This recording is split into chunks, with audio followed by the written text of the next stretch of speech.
ఇంకా దీపాలు వెలుగుతూనే ఉన్నాయండి. హాయ్ అండి, అందరూ బాగున్నారా?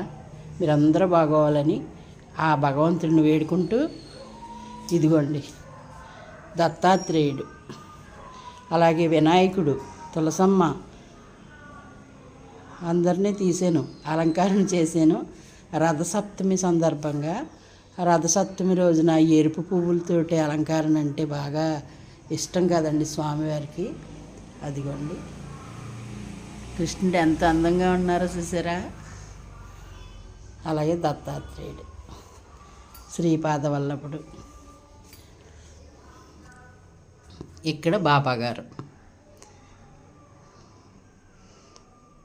అటు ఇటు సింహాలకి అంతా మొత్తం అలంకరణ పువ్వులతో చేశానండి.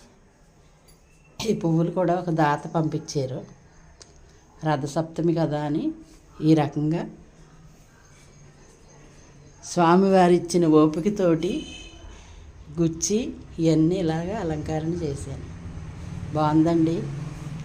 ఆ భగవంతుడి కృపా కటాక్షాలు మీ అందరికీ ఉండాలని బాబా ఆశీస్సులు, సూర్యనారాయణ మూర్తి ఆశీస్సులు. అలాగే చక్కగా ఋతువులు మారుతూ ఉంటాయి కదండి, అలాగే మనకి రథసప్తమి వచ్చేటప్పటికి ఎండలు నిలబడతాయి, సూర్యనారాయణ మూర్తి కళ్ళేరు చేస్తూ ఉంటారు.